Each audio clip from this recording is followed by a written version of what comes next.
Let's go. Let's go, man. Hunt the ball. Let's go, family on 3. 1, 2, 3, family. Hello, football family. Welcome into Huddle It Up Films. Here we are again, week 6. Garnett, Jake, back in full effect. Already week 6. What a start to the season, coming off that Monday Night Classic Lamar Air Raid show.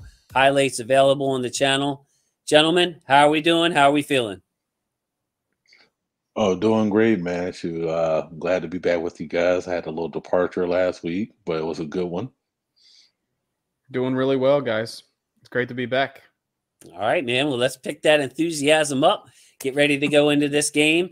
First question: how are you feeling about this team right now? Where it sits here, at 5-1, or 4-1, trying to go to 5-1 against the Chargers. How are you guys feeling about this Ravens team at this point? I'm feeling really good. This is one of those weird starts to the season where the team could obviously be 1-4, but right now they're 4-1. Things have gone our way in some games. The Ravens have really shown resiliency, though. They have played really, really hard to the end of games and been able to come out victorious, obviously, in most of those, apart from that week 1 game against the Raiders. So I think things are still trending up for us. The defense still has issues at the linebacker position, but I think that can still grow because of how poorly some of those games have been. And I think the offense is, on its way. Lamar's breaking records, so it's good to be a Ravens fan right now. Yeah, I concur with what Jake said on that. It's crazy that our offense is doing as well as it is. Hollywood is hitting, is hitting tremendous stride, other than the one game. And, I'm not even going to bring it up, but we already know what game I'm talking about. And then Andrews is doing, great work. What was it, like a week ago or 2 weeks ago, when we were talking about we was waiting for Andrews to have that game where he has to take over game? Well, damn, did he have one or not? That's crazy. I'm happy for the guy. But yeah, it's crazy that, that all the success we're having on offense, but the defense, which is weird to talk about in Baltimore, has not lived up to expectations. Hopefully we'll come around. We got a great coaching staff and just a great way of how we do business with veteranship, with the veterans as well. I think we got lucky. We had a couple rabbit's feet, a lot, but other than that, I think we're going to be fine. Yeah, I have no handle on this defense whatsoever. It's like drive to drive, game to game. We have things go right, and then we have things crumble. Like I couldn't have saw that game coming from Anthony Averett last week. But on the offensive side, it's almost like, you know how the old, like, Belichick, they take away what you do best, or they take away your best weapon. Good luck with that with this Ravens team, because it's all phases. They're trying to take away Lamar's legs. Really, the only thing that's not producing for this offense in the Ravens is the running backs, the running game, the straight running game. But in the passing game, it's the short, the intermediate, the deep. We saw last week, we opened that defense up deep past the Hollywood, slaying them in the intermediate. And then when it came down to it, those checkdowns were wide open. I think Freeman caught 2, Tyson and Murray each caught 1. So it's like there's no good way to play this Ravens offense. And I think that's going to bode well. And, Roman has done a good job pretty much with his in-game adjustments. I think he stuck with the run a little bit too long, calling these runs on 3rd and 3 and 3rd and 4 last week, which bothered the heck out of me. But, I remember Cam Cameron used to come into the games with these nice game plans, and we get out to a big lead or start fast, and then we couldn't adjust. Roman has showed a nice penchant for adjusting within the game, whether it be attacking them deep, whether it be attacking them short, however he wants to attack it. Yeah, absolutely. And I'm glad that you brought up one point I'll bring up. We can move on to the next, unless Jake has something. But so I did a little pie chart. I know Coach Evans from Sip to Telephone used to give me hell about these things, but I think it's pretty nifty. So going from 2020 targets, I'm just going as a whole, right? and I'm going to bring up James Prochet II, which we all know to say. I'll use it for example. So last year, we all know Prochet had 3 targets last year. That that was the whoop-de-doo, right? Now this year, he's already at 9, which is and we all know those plays that he contributed were huge chain movers. And then with Duvernay, he was sitting at 26 targets last year, completed, whatever he was target for. Now he's already at 15. So just that just shows the growth in our youth when it comes to the receivers, like you mentioned, Jason. Yeah, you guys are 100% correct on that. The growth is evident. Also, the use of the passing game is evident in Lamar's growth as well. I mean, the wide receiver coaches, we talk about them all the time. They are doing wonderful things for this Baltimore offense, for all of the skill positions. And you don't have to look any further than James Prochet and Devin Duvernay. Maybe Devin Duvernay especially, just because coming out of college, he was not really known as a savvy route runner. And I think at this point, we are seeing a ton of growth from him in that area. And Prochet, we knew could do it at the collegiate level. And now he's finally making those strides, catching almost all of his targets. They're both really great players to have, especially at the depth end of your wide receiver core. Yes, can't wait. Hopefully we get to see all of our receivers together for once in this season. You never know. You add someone else goes down. But with just having to be able to threaten every area of the field, left, right, shallow, intermediate, deep. I'm especially excited about the intermediate area. I mean, we're just killing it. Andrews, Hollywood on those dig routes, just everybody contributing, and just impressive. So getting into the game, we start with the Ravens having the ball, offensive line. Going to go to Garnett first on this one, but basically the Ravens offensive line has played well. I think Villanueva has bounced back and really did a good job of locking people down towards the end of that game. Now we're seeing a mush rush against Lamar, but there are also times where they're going to try to come get Lamar. The Chargers defensive line, you have 2 pretty good nose tackles, but this team hasn't been good against the run. They've been more pass rushers. Obviously, though, it starts and it ends with Joey Bosa being on Villanueva's side a lot. So, Garnett, how do you view the Chargers defensive front versus this Ravens offensive line in this game? Well, Jason, I view it as every week is a challenge for our offensive line straight off. But like this is we're talking about, Joey Bosa on crazy motor, just like his brother. A little bit more technically defined, but he just does everything right, man. If you wanted to, if you wanted a pass rusher, you literally go get a Joey Bosa type of guy. But when it comes to, I'm going to go from, I guess, left to right. I'll go straight in the middle. Tillery's not a bad guy in the middle. I'm trying to think who's the other behemoth they have down there. I'm trying to They think. have Linval Joseph, who's been in the league. Super strong fella, man, and he literally is basically their Brandon Williams to basically to us, well, to them, I should say, and just they do the dirty work, but at the same time, though, if you get those big boys tired, in an up tempo offense like we've been having success with, it's going to put them in a situation where we could probably catch them in a rotational situation where they got the wrong personnel out there, and we can use advantage to that. But yeah, I think our offense line is going to be okay. Now with the injury to Cleveland, which means Powers will probably have to be in there, permanently instead of the swap that we always do weekly, or every weekend or weekly or whatever. I think he'll be okay, especially against the basically just being able to continue building on and stacking on, play after play. Yeah, I agree with that 100%. You mentioned Ben Cleveland going down. That's my guy. We are praying for you, buddy, and we hope you get back soon. Doubt you're listening or watching this, but on the off chance that you are, I rep the Bulldogs and the Ravens, so I'm your dude.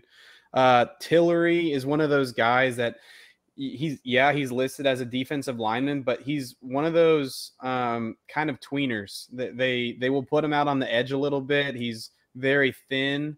He kind of like the new age 3-tech kind of looking defensive lineman that you could put out wide a little bit, maybe in a 7 or perhaps in a 9 look here and there, but he could give a little bit of trouble to a guy like Ben Powers with some inside moves, but I'm not super worried about the Ravens offensive line in this one, especially if they're able to get something going on the ground. So that's going to be key. Linval Joseph is a good player.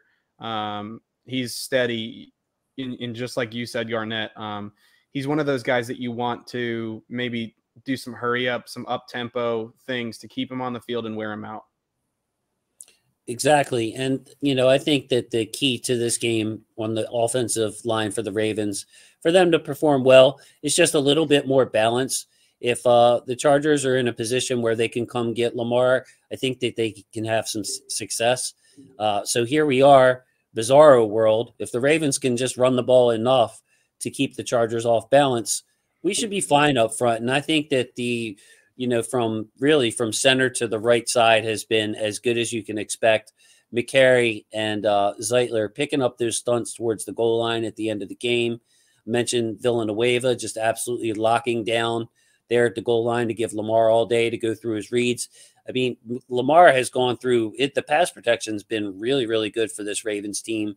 The numbers, the advanced stats can throw you off a little bit, but really, he's had enough room, especially for a guy like Lamar, who's really good at it, to operate from the pocket. And I think that that's a real credit to this offensive line. I think they will be okay and be able to slow down Bosa, as we saw with some other pass rushers, Von Miller. Just same kind of thing. You know what I mean? Keep Von Miller, keep Joey Bosa from wrecking the game, and they're going to be okay. Some balance. So that brings us to the Ravens run game. So now this is 2 games in a row. The Ravens have really struggled to run the ball. It's something that I'm looking for. The Chargers, on the other hand, one of the worst run defenses in the NFL. It's also worth noting that their best linebacker, Drew Tranquill, probably won't play in this game. He's got a pec injury. Coach pretty much reading between their coach's lines, Brandon Staley, said he's not playing. So they have a 6th-round rookie, Nick Neiman, out of Iowa. It's going to take his spot. They also have Kaiser White, another young guy. Their linebacker play, I think, is a major concern, and they like to play these 5-man fronts. We mentioned their fronts. You see a lot of that like 5-2 type defenses instead of a 4-3 or a 3-4. They like to put 5 up at the line of scrimmage.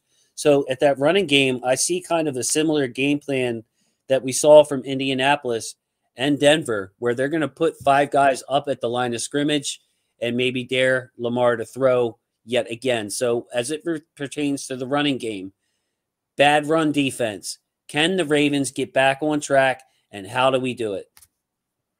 Yeah. I certainly hope so. I mean, we have all of these horses in the stable, all of these ponies, if you want to call it that. Get a couple backs in the backfield at one time. You got the pony set. It would be great to get this ball going on the ground, really change things up. Lamar's had to be Superman in the past couple games, and he has been. And I think that might be what it takes once again, especially with that high-powered offense that we're going to have to talk about in a second coming out of LA. But it would be great to see a little bit more balance. Start the new record setting pace for the ground game. Another 100-yard game to get on that next streak. That would be great to see. Yeah, I'm right there with you, Jay. But hey, maybe Chargers might just bring line, the DBs as linebackers like they did in the past against us. You never know, man. I just want to crack a joke. We all know hopefully they ain't gonna happen again, because Anyway, but I just had to throw that out there. But I think we have a chance to expose them. Their linebackers. It's water in a sharp filled tank right now, and this is our opportunity to you know, it's crazy to say to lay our foundation with the run game since it has not been laid yet. And I just want to see what we're gonna do with when it comes to the backfield though. That's like the craziest thing to me because the fact that Tyson Williams, I don't know if this was discussed, you know, between you guys before, but it just seems like what the when he ran against the Chiefs, he ran very tentative, very I want to say scared. No, I'll say scared of making a mistake. His eye, it was more of he was more worried about ball protection than hitting a hole or finding a jump cut lane. You know, he is the only speed back we got. You know, unless we use Duvernay on a trick play or something. But other than that, we need a home run. I'm gonna say a home run hitter, but we need somebody that can threaten them. You know, on the outs or the zone runs or something like that. So, Jake, before I take it home, can you give me your thoughts on how we should handle the running back rotation? It's so tough to say. I would have loved to see Le'Veon Bell last week. We saw just a few plays in the Broncos game, and it looked, you know, somewhat promising, although it was very limited sample size. Same thing that Garnett's saying. Tyson Williams still has the most athleticism out of the entire group. He's young. He has fresh legs, but it seems like the coaching staff, you know, is putting him in a doghouse. Maybe he just has more stuff to work on. Maybe he's not super comfortable with the mesh with Lamar. I don't really understand the running back room right now. Latavius Murray is the bell cow of the group, but he's not anything special, especially when you're talking about getting north-south quickly. That's not his game. So I don't know what to make of it. In my opinion, right now, Lamar is the running game and Lamar is the passing game. So he is a one-man show with, you know, great pieces on the outside and at tight end. But as far as the running game goes, it's all moving because of Lamar Jackson, where in years past, there were some running backs that truly had skill and experience that knew what they were doing. Yes, a couple of things there. Now, for this game in itself, I'm optimistic. Joey Bosa watched this press conference. They kind of tried to really nail down what's wrong with the run defense, what's going on here, Joey. And he mentioned that communication was an issue. And it just made my eyes perk up because that's the last thing you want against a Greg Roman offense is to have communication issues on your defensive line. So for this game, I'm feeling good about it. And for the future, I feel like, you know, I haven't heard anybody mention this, but this is a pretty brand new offensive line, really all the way across. So that continuity in the line, I'm not really excited about this running back group, but I feel like Greg Roman, if we're counting on an offensive coordinator to scheme us some runs, maybe that line gets a little more cohesion. I do think that we'll get better as a group. Just, you know, hey, maybe the running backs aren't making a lot of people miss and getting a lot of yards after contact, but maybe we can push that contact point back a yard or two. So to get this running game back on track. So as far as the rotation, though, I spoke about this with Chris. You know, he's kind of changed my mind where from even a week ago, Jake, where I was talking about maybe we should mix and match. Let's try to figure this out. I really think we need to give guys a chance and stick with them. Tyson, I agree 100% with Garnett. It's not, he's not scared of contact. It's not saying he's scared. He's scared to make a mistake. And he's not the Tyson we saw in the preseason. It doesn't matter the skill competition, whether it's third stringers you're playing against or NFL regular season game. His run style is different. His aggressiveness is a little different. He looks tentative. So if I had to choose, I would say, look, cut back Murray's role a little bit, use him for the short yardage and goal line. Let Tyson carry the load, split the rest of the load between Tyson and Bell. That's kind of where I am at this point. Something else worth noting that I don't like is that on that goal line fumble by Lamar, and there was another example or two in that game, Lamar doesn't trust these running backs to get the yard. If you look at that goal line fumble from any angle, Latavius Murray is going to walk into the end zone. Mm-hmm. Lamar doesn't have that trust. He wanted to take it himself. Julian Blackmon made a great play. Next thing you know, we turned the ball over. Could have been really the dagger in that game if everything else doesn't go perfectly. So the passing game, though, different story. This ain't your dad's Ravens. This is your granddad's Ravens. I guess I'll put myself in a granddad category because I do remember the Michael Jacksons and the Derek Alexanders when the Ravens had the Pro Bowl Vinny Testaverde. But, man, mentioned it in the opening, the deep game, the intermediate game, the short game. Now, this Chargers defense is a very good pass defense. Chris Harris Jr., everybody knows him. Michael Davis, Asante Samuel, the rookie. They, of course, have Derwin James, Nasir Adderley, good young core with the veteran. What I want to get your opinions on is Derwin James. So we've seen him. I believe they said on Sunday's broadcast he played 5 different positions. So they're using him to blitz a lot. They might use him to cover Andrews. They might move him around the field. What are you looking at in the pass game here for this game?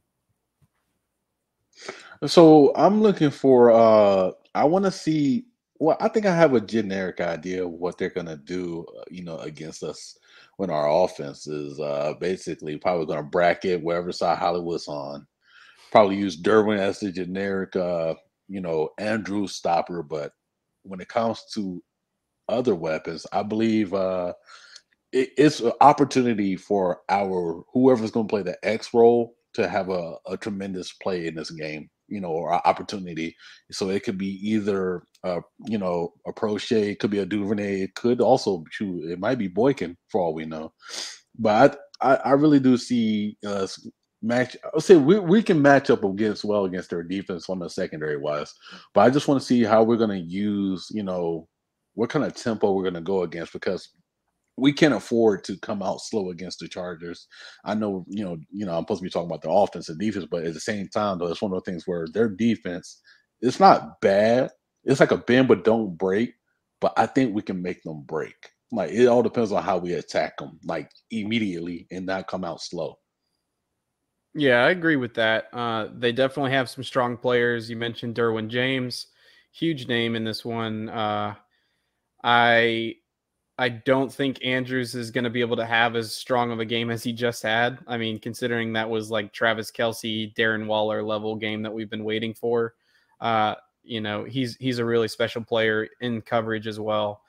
So if Derwin's role is to blanket Andrews, then things are going to open up for Lamar in the ground game, in the running game, I should say. And if Derwin is used to spy Lamar, then Andrews is going to have a good game. So I think that piece of it really matters in this one.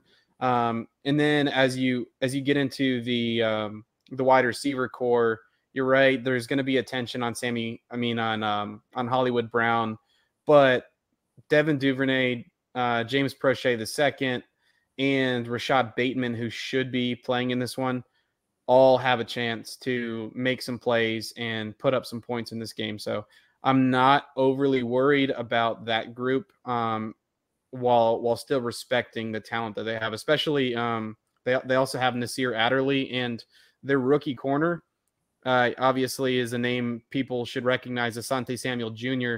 His dad was in the league, a freaking awesome corner, and his son is doing business right now. Yes, I was an Asante Samuel Jr. fan. I always like the bloodlines coming out. It's just you almost can't go wrong with that unless your last name is Perryman. But anyway, but yes, I want to echo Jake here for a second. David Njoku last week, 7 catches for 149 yards against these Chargers. So they're going to have to make a decision here, especially with Drew Tranquil being out, them down linebackers. If I'm the Chargers, I'm thinking, well, we can't let Andrews do to us what he did Monday night and what Njoku did to us last week. And their best hope to cover Andrews is using Derwin James. So it's a pick your poison where I really like the Ravens in this one. If they're using Derwin James to shut down Andrews, sign me up for that. I'll take it. Give me a 4-catch game for Andrews, a quiet game, just to stop Derwin James from wrecking shop in other places, especially, blindsiding Lamar and bringing him on all these blitzes. So I think that this is a big game for Prochet II. I think Hollywood is going to get his every game. I don't really think that we need to question his role, whether it's going to be a quiet game or a big game. Hollywood's going to get his. So I'm looking at Prochet the second, my guy. I think he can make a big difference in this game. Devin Duvernay. And then, all eyes on Rashad Bateman. They've indicated that they want to work him in slowly. But who knows? That could just be coach speak. We could see Bateman out there for 70 plays, torching cornerback number 3 out there. So we'll see how they play it. But overall, I want to see, going back to the running game, I want to see this running game take pressure off of the pass game. So Lamar has to do a little bit less and use the help around him in this game. So really interesting matchup. So what would be your plan of attack? Ravens offensive philosophy, put on your Greg Roman hat. How would you like to see the Ravens offense attack the Chargers? I mean, you hit on it already. For me, Mark Andrews is key in this one. Also, Josh Oliver, that's Garnett's guy. I haven't seen enough out of Oliver to truly declare him as a weapon right now.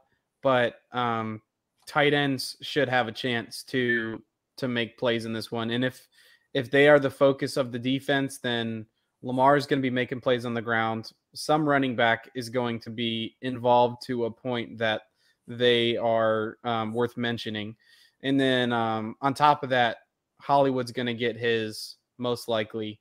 And then some of those other guys, Prochet, Duvernay, Bateman, all of those guys will matter in this one. And I think it's going to be more pass heavy just because that's the way the offense is kind of trending. But, you can't count out the Ravens from having some success on the ground. Yes, sir. What I would like to see our offense do is obviously run the ball and try to pound them, but at the same time though, with communication, like you said about Joey Bosa saying that communication is lacking on their defense. Some of the best plays are screen plays, and we have not yet seen screen plays for running backs, and I would like to see that. That's how you literally mess with a young player's head. To catch him out of position. Shoot, we got caught out of position. We got caught slipping against the Colts for 76 yards. So that just speaks volume right there. I would like to see stuff like that where it makes. I want us to make their linebackers think and put themselves in their own binds, I should say. But yeah,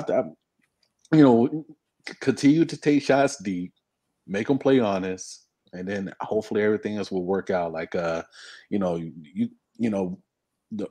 versatility of being able to utilize all the weapons that we have is greater than ever right now.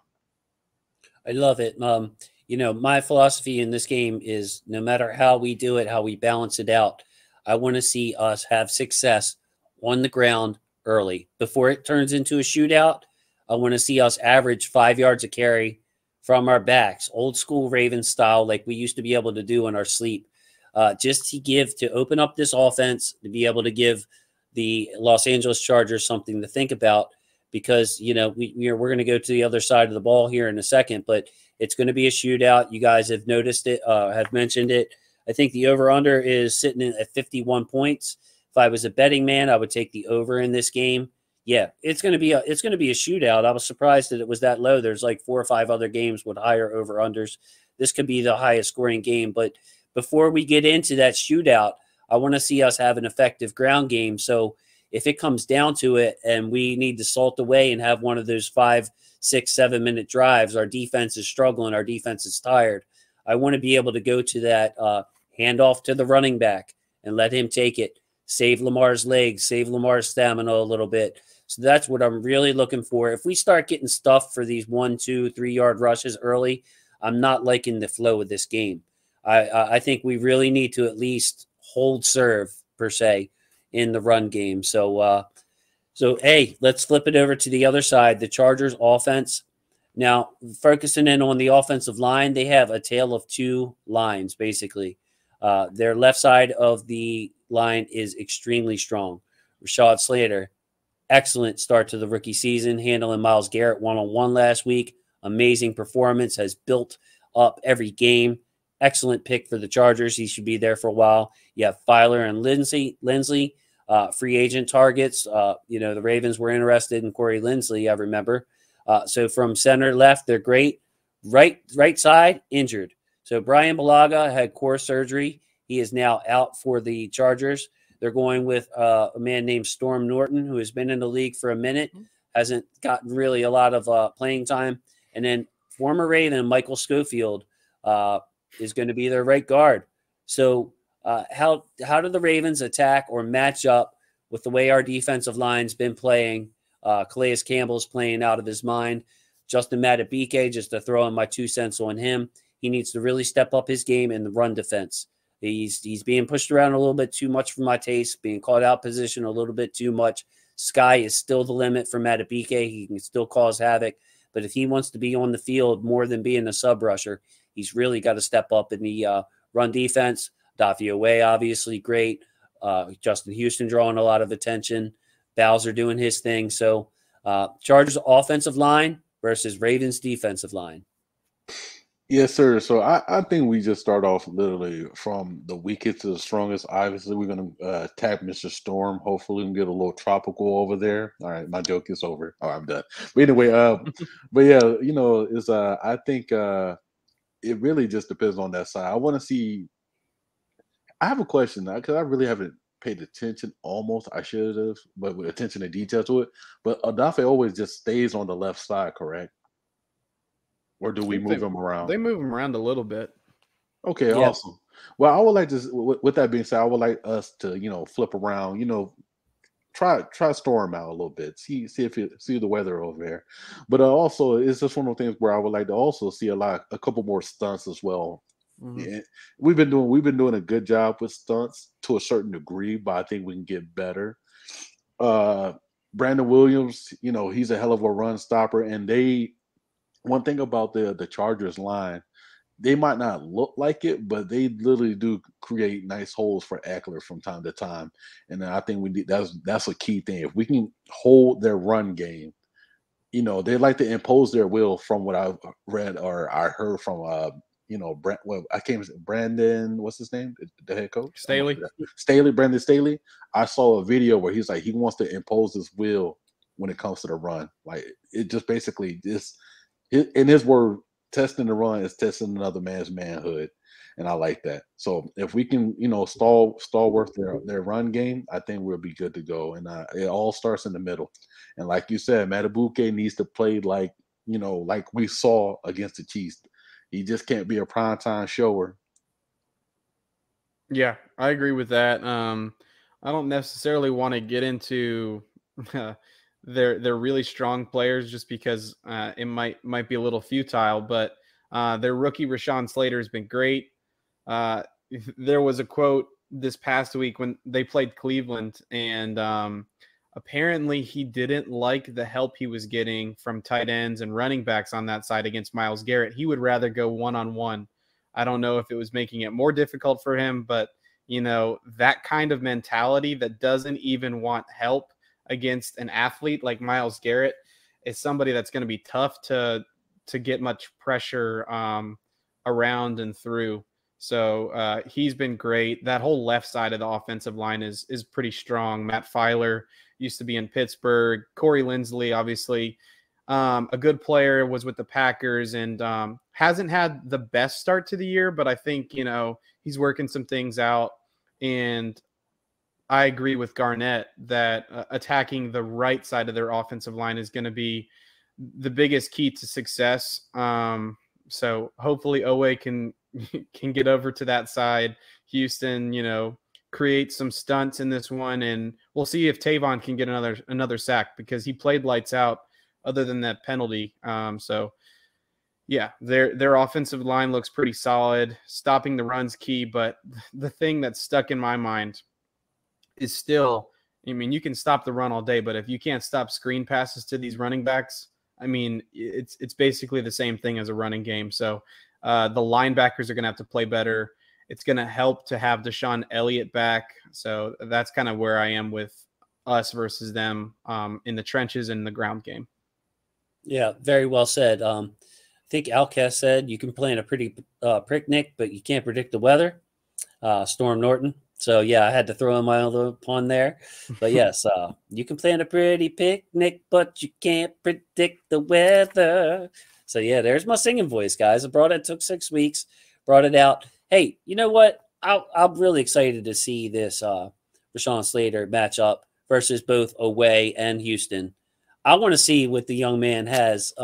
He's famously, had the Chase Young game. He had the Myles Garrett game last week. Yeah. How big would it be for Justin Houston to take him to school, or Adafio Way to take him to school just on one play? You know what I mean? Like offensive linemen are going to win more than they lose. There's a reason that top offensive tackles don't give up sacks. I mean, Herbert's a smart guy. He's going to get rid of the ball.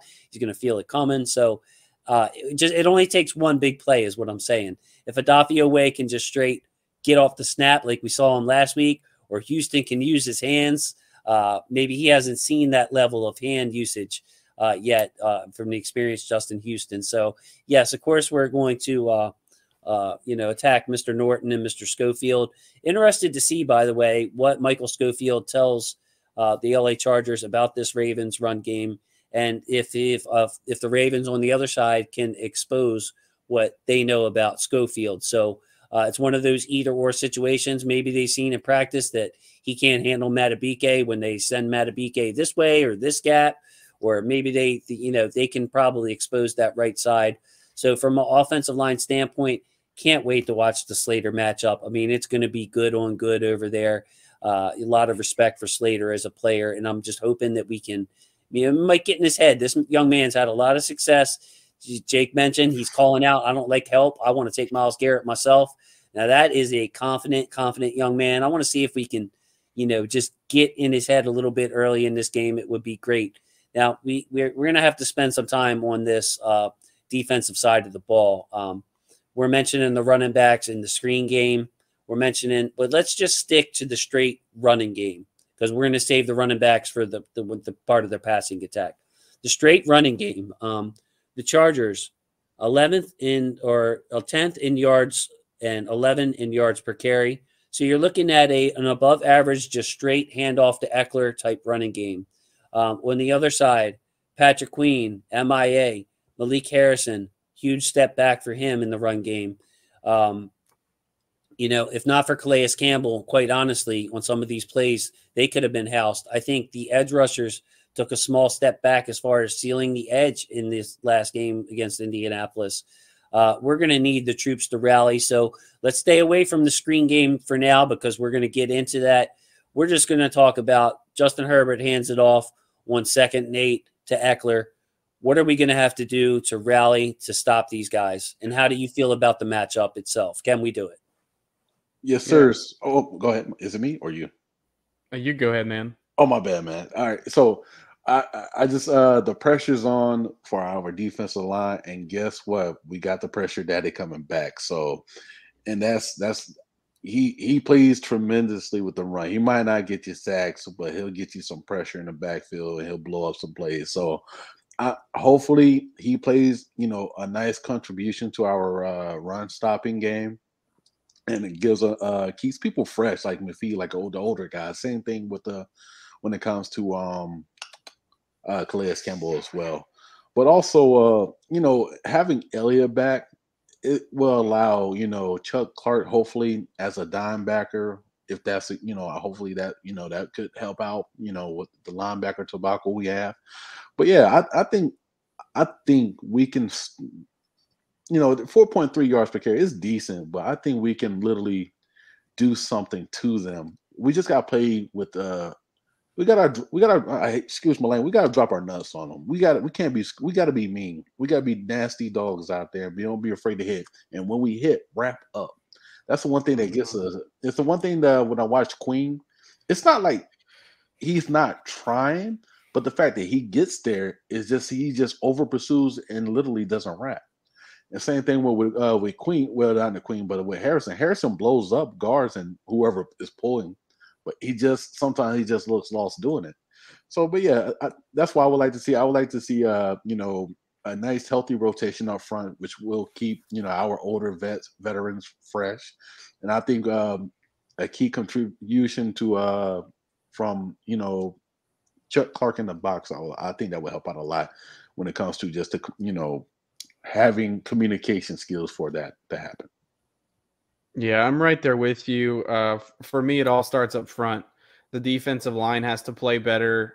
Calais Campbell's been great, but Brandon Williams has to show up in this one. He needs to be on the field.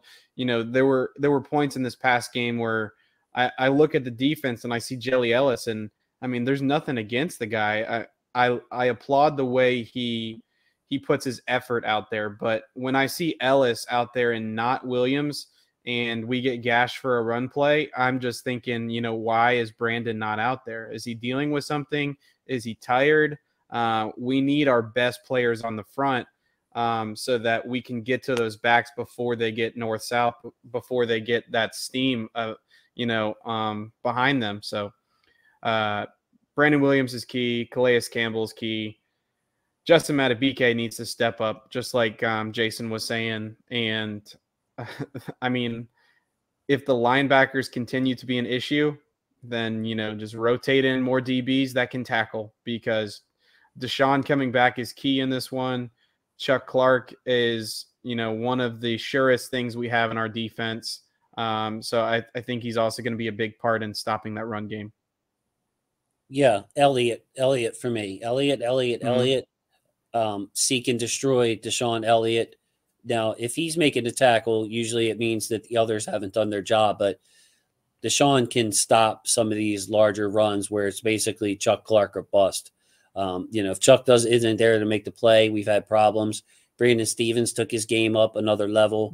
Tavon Young tackling well as usual. By the way, I wanted to mention I have a cut up of Tavon Young on the channel for anybody that's listening. If you want to see every snap that he played.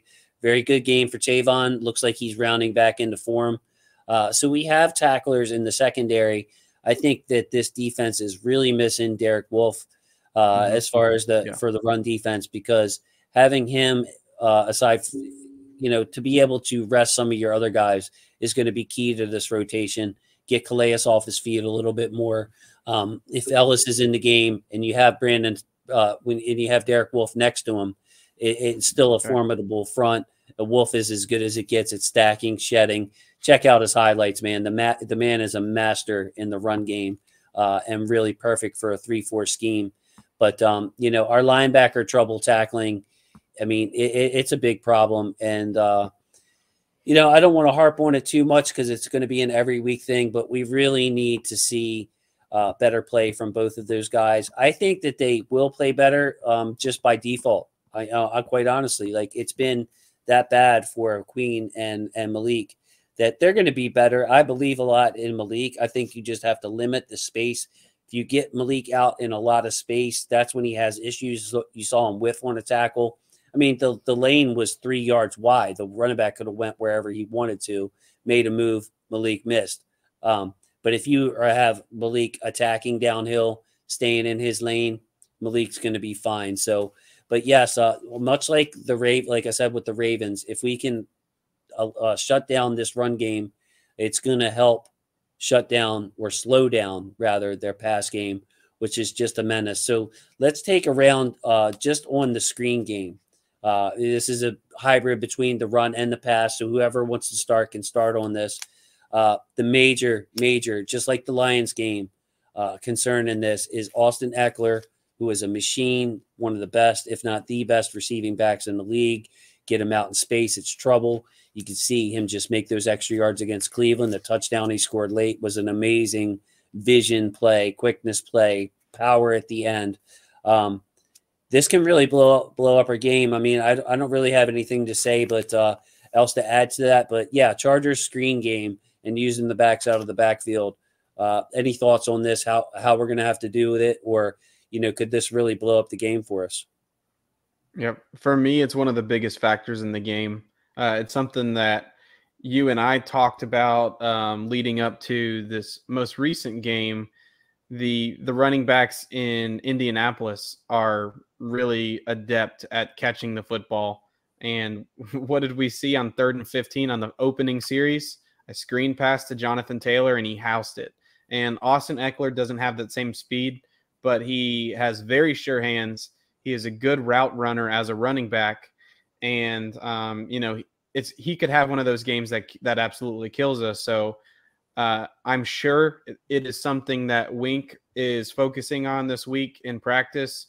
I know the defense realizes that they were not up to their full potential in this most recent game, and I sure as heck hope they have a plan to stop that.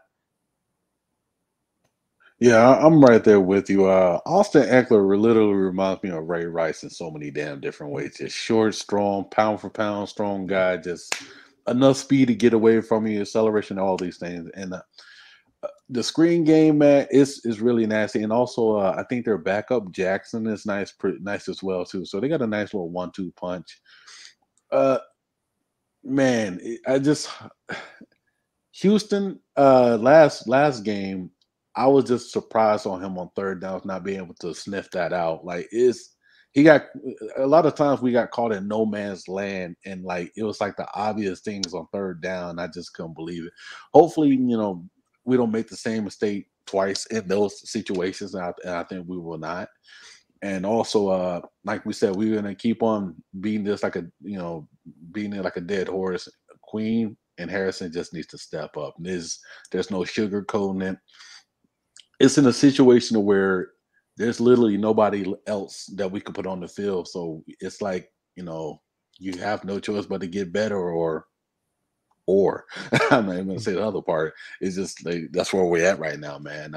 Actually, Chris Board has actually been, somewhat stellar out of those three. So if that's the case, I'd rather have him on the field and see what he can do. Hopefully he's able to sniff out the screen, or if it does happen. Yes, I have two solutions or possible adjustments we can make. One, Garnett mentioned earlier, is the dime defense to get Elliott, Clark, Stevens all on the field. And the second is to get more speed on the field with our edge rushers. Let Justin Houston, of course, he's going to play and he needs to play. But on that one screen pass, you saw Houston and McPhee chasing Jonathan Taylor. Chuck Clark misses the tackle, which is rare for him, and it's housed. So I want to see more speed. I want to see Bowser play a lot in this game. I want to see Oweh play as much as he can handle in this game to try to chase down some of these screens. So you have Bowser, Oweh, 3 safeties on the field. Now, that's a lot of speed, no matter who you have at linebacker. And maybe that allows Patrick Queen to, as Wink alluded to, just concentrate on his own job and try to get things done. So yeah, that would be my solution. Now, the rest of the passing game, of course, Mike Williams is a big question mark for this game, missing 2 practices. He's had a just wonderful season. Everybody knows about Keenan Allen. They got Jalen Guyton over there. Josh Palmer hasn't played much. So it'll be interesting to see how we match up. One thing I noticed in the Indianapolis game is Tavon played most of the game. When Tavon was in there, he was in the slot. I think he played like 60, 70%, more closer to 70%. And Jimmy Smith came in to play the other 30%. And when he came in there, Marlon moved into the slot, and Jimmy took that outside cornerback role. Apparently, Anthony Averett is strictly an outside corner. That really hasn't changed this year, although I thought he might evolve into being able to handle the slot more. That hasn't happened. They want to use his long speed on the outside. So we're talking about Keenan Allen, Jalen Guyton. Mike Williams might be a big omission to this group. Of course, they have Jared Cook. We have to throw him in the pass game. So Chargers pass offense, prolific, 4th in yards, only 14th in yards per attempt. So some short stuff mixed in there too, and a lot of pass attempts. Some just a dangerous passing attack though. Yes, sir. And the one thing I'm glad you said that. I want to go straight to with the Avery in the passing. Avery's strength is press man coverage, and for some weird reason, when I was at the game watching the Colts, literally he was 7 to 8 yards off the line, and basically we were giving the curl route at will, like it was just there for the taking, repeatedly. And with the Colts, I mean not with the Colts, but with the Chargers, I feel that you literally can't give that to Keenan Allen. You giving Keenan Allen space is like, I was going to think of a funny analogy, but everything I got is like R-rated or worse. So I just know you just can't give Keenan Allen no space. He's going to do you. He's going to cook you. a superior elite route runner, that's you're just not going to work. But anyway, with that being said, I would like to see Averett and also Marlon play, bump and run. Like, is be physical with the guys. And if Mike Williams is on the field with knee problems, I don't think he's going to be at 100%. So, and plus these guys, both Anthony and Marlon, they're track guys. They're fast. They can stay in a hip pocket, I believe. Now, when it comes to, I think we didn't mention Cook, Jared Cook. Man, I feel like he never ages. Man, he just finds a way, get open, runs up the seam. He still has a nice little route tree still in him. That's what I'm a little bit more worried about more than anything, because the fact that our linebackers is crazy. It always goes back to our linebackers somehow. It's one of those things where he can take full advantage of our linebackers in a busted zone or a miscommunication call. So I would like to see Chuck, have an eye on that more than anything, just being like a robber almost in a way in the secondary. But I feel confident, that we can play bump and run with their guys. Especially Palmer. He's a nice kid. He came out of Tennessee as a good guy, and I'll let Jake handle for that. He's probably more well familiar with the Tennessee going against versus Georgia. He can probably give me more of a scoop on that. Yeah, so I agree with you with this matchup. Keenan Allen obviously is like at the top of the list when you're talking about route runners at the NFL level. So it's going to be a tough matchup for whoever is covering him. I kind of see it as a blend of Tavon, because Keenan tends to play in the slot a little bit. I see Tavon on him, perhaps with somebody in a bracket, of course. I also see Marlon, sliding into the slot to cover Keenan, or in covering him outside whenever that situation occurs. But the Mike Williams situation is one to watch for sure, because if he's not in this game, things look a lot better for the defense, and if he's in it, they're close to full strength, barring his health. So it's a tough matchup. They are a very explosive offense. Obviously, 4th in passing yards, as Jason mentioned, 14th in yards per attempt, which they're throwing the ball a lot if they're 4th in passing yards and only 14th in yards per attempt. But Josh Palmer, to get back to what Garnett was kind of asking, was not utilized a ton at Tennessee, but he had a good game against Georgia. I will say it was not our number 1 or number 2 corners for the most part. He had a nice 9 route against I want to say it might have been Mark Webb or something like that, who is actually on the Chargers now, but it was not Stokes, and I don't think it was Tyson Campbell. Those guys are both in the league now. But Palmer can be a good player down the line. I'm not sure if he's going to do much in this particular game, unless he's just one of those tertiary players that tend to have games against the Ravens. Who knows? Hey, he hasn't played much, but he is an excellent athlete. A wild horse is how I described him in the draft process. He's not a great route runner, but he can stretch the field. Mm-hmm. And when he gets the ball in his hands, Josh Palmer is a handful to bring down. So he hasn't gotten a chance to play, obviously, with Mike Williams having such a great season. Jake is spot on, though, when he talks about the difference between Mike Williams being there and healthy, between that and Mike Williams being out or Mike Williams being banged up. Because what I would really like to see in this matchup is for us to play the hot hand versus Keenan Allen on our defensive side. If Tavon's struggling with them, throw Marlon on them. We have to find a way to slow down Keenan Allen. He had a few drops in that game against the Browns, very un-Keenan Allen-like. I like to see him. I expect him to bounce back, I would say. But yes, if you can slow down Keenan Allen, that's who the passing offense runs through still in LA. And then Mike Williams hits you over the top as a mismatch. But But yes, very key to this game is whether Mike Williams plays or not. Josh Palmer doesn't have the full route tree right now. I think we can match up with him pretty well. It's how to slow down Keenan Allen. And I agree with Garnett on Cook. That's the kind of guy I think Chuck Clark can handle. We've seen Chuck Clark, there's levels to it. When you get in Kelsey territory and Waller territory, you want to give Chuck some help on those tight ends just because, nobody can really cover them one-on-one, not a safety.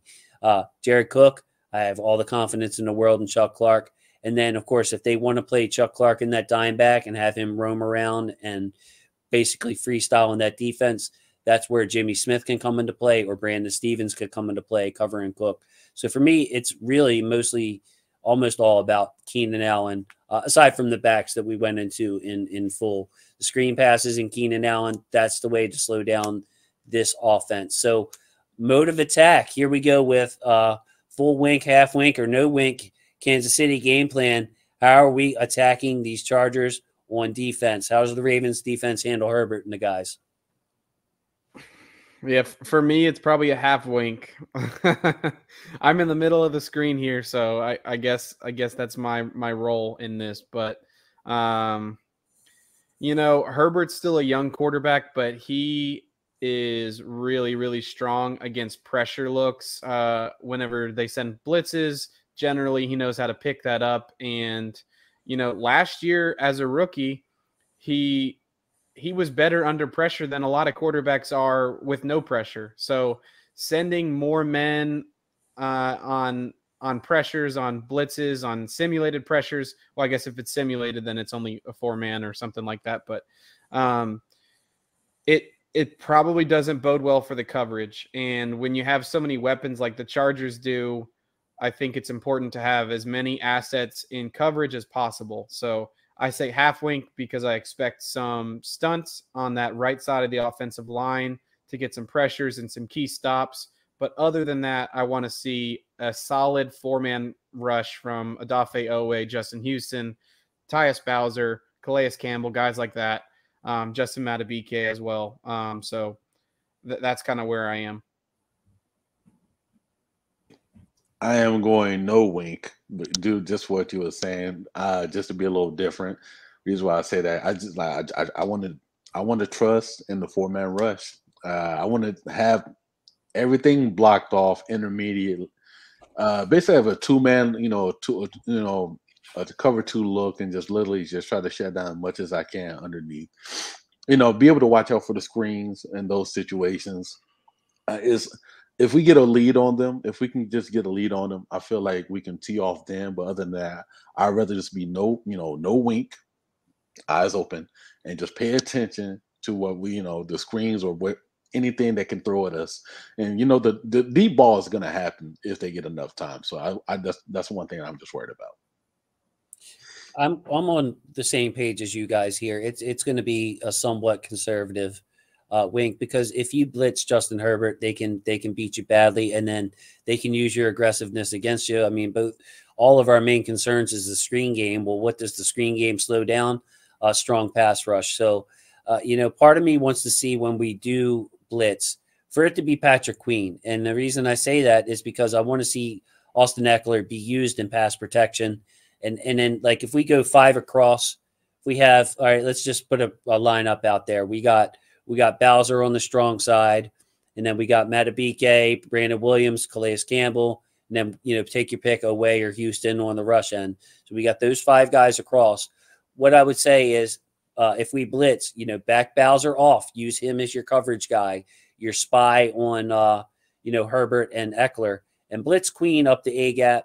Let him test Michael Schofield, specifically between the center and Michael Schofield at right guard. If I want to send any pressure, I'm going to send Queen, vacate his spot, because quite frankly, he hasn't been in his spot quite a lot anyway. So if you're going to use him and you're going to be aggressive, let Queen just be aggressive.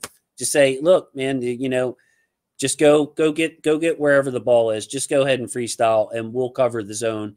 Just don't worry about being disciplined. Queen is not a disciplined player at this point. It's going to take him a long time to get there, I believe. A long-term issue for the Ravens here. We've talked about Patrick Queen. This is a matchup show, but I talked about it at length in the in the review show that, you know, I think something needs to be done at linebacker for us to bring in a steadying presence, because this is has the potential to be a championship team if we just shore up, you know, the middle of the field, because our secondary is pretty good. Averett, I write that off as a bad day at the office. Our front's good, especially when Derek Wolf gets back. It's going to really open up some things. Dalfie Away is going to keep growing. I mean, Dalen Hayes is going to come back at some point and really add something to our coverage and our flexibility on defense. Brandon Stevens is going to grow. So, yeah, if we use Queen in this game to just attack, that's what I would like to see. But mostly, like you guys said, don't attack. Let's lay back, make them go the length of the field on us. So final thoughts on this game. Here we are wrapping up. I mean, we went a little long on this, but this is the game to go a little long on in this preview show, because it's quite a matchup between 4-1 teams. The playoff tie-breaking scenarios could come into effect here. I love the fact, I'm going to go first.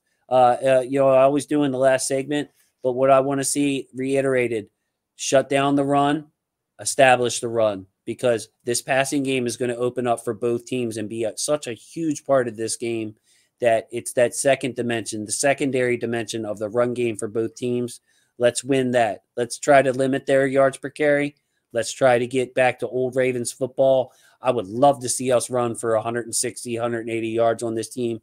I think if the Ravens do that, they win this game, and they win it. They win it well. They force Herbert into a mistake trying to come from behind. If not, if we're giving up yards per rush and you know, yards per carry, and we can't establish the run and we become one-dimensional, they turn Derwin James loose, it could go the other way. Like, just because this is a close matchup on paper doesn't mean that it can't be a 10 to 14 point game on either side. And I think that the key to that is going to be the run game. So Ravens Nation, get loud. They're having communication problems. It's time for the fans. Step up, stay loud the whole game, just like you were Monday night. Fans didn't waver. We need a big performance from the fans in this one too. Lamar, of course, you know, he can't be Superman every game. He's going to have off games like every other player. So this is a time for the rest of the team to pick Lamar Jackson up. Let's get in this Sunday at 1 o'clock groove with the bye week and the long home stretch. Gosh, yeah, you nailed it, man. Running the ball well will be huge in this game. If the Ravens are able to do that, I agree that they come out on the winning end. For me, I think it's going to be a close game. I could definitely see it, you know, as a 10-point game on going either way, but I don't know. There's just something about it that feels like it'll be close. I have more faith in our kicker, Justin Tucker, the GOAT, than I do of the Chargers. So I hope that the ball is in our hands last, and that we already have the victory in hand, or that we have a very strong opportunity to win the game at the end. But, you know, it's just going to be critical on how the defense plays and how the offense is able to, you know, punch first. And if you get down first, that's okay. It's happened in many games this year. It's about bouncing back and never giving up. Yeah, I'm right there with you. I challenge our secondary to get an interception.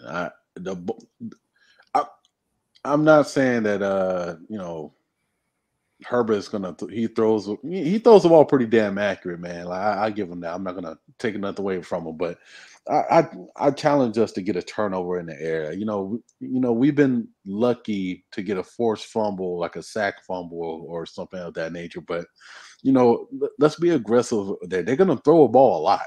We know that. You know, I feel that we have a chance to you know, to change the game if that happens. You know, take away Keenan Allen. You know, that's his security blanket from what it looks like.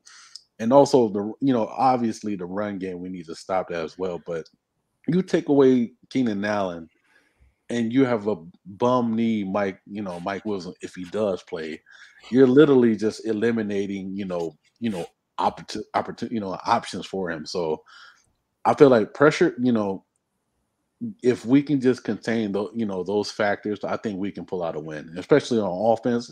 You said it right on the money, Jason. We, you know, Lamar's running out of rabbit feet, man. We're running out of rabbit feet as a whole, and we need to, like, somebody needs to step up. Our offensive line need to create holes for our running back. Our running backs need to be able to see those holes and run. Play. Don't be scared running the ball. As in, don't fear making a mess up. It's okay. We're all human. They just play the best game you can play, and let's go from there. Love it, love it. Do any of you guys want to sing since I sang on this episode? Let me see. I don't got a song in my head right now, man. Next song. I mean, next time. I'm sorry. I don't have a song. Let me get back to you on that. Yeah. I'm sorry. No singing voice from Jake, huh? I can sing a little bit, but I'd rather have an instrument with me. My man. We're gonna have to jam soon, even if we have to do it over the acoustic. I do play music as well, guitar, everything but drums, man. Like I'm very stereotypical. Rhythm is not my thing. It is just not. If I'm doing it with my voice, I got some good rhythm. But as far as getting the two hands, I'm good. But you throw a foot in there, no way, bro. Like I can't play the bass drum and everything else. I can just give you a boom bap, ba-doom bap, and that's it. I can do that. But I'm a string player. I can play some guitar. I can play some bass. I could do some vocals, man. Believe it or not, back in the day. Maybe one day on the channel I'll get the guts to put up some of my old music. But I'd send it to you guys every once in a while. Garnett, I'm gonna send you some of my old music after that, after the show. How's that sound, buddy? All right, good. See, Garnett. And also, guys, I wanted to thank you for helping me with my audio problems this evening. You see guys muting themselves. I really appreciate that. Trying to work through some technical difficulties. Also, just wanted to say thank you to our football family. Thank you to all the people who have been watching, commenting. I want to hear some comments. That makes my day. If you want to do something for the program, please comment either on a tweet or in the YouTube comments. That would mean just so much to me. Just give your opinion. Give me a chance to type back and interact. I love it. But guys, say goodbye to the people now. Hey, man, peace to you guys. Hey, we respect you out there. Bolt up, guys. But hopefully y'all bolt down. Yeah.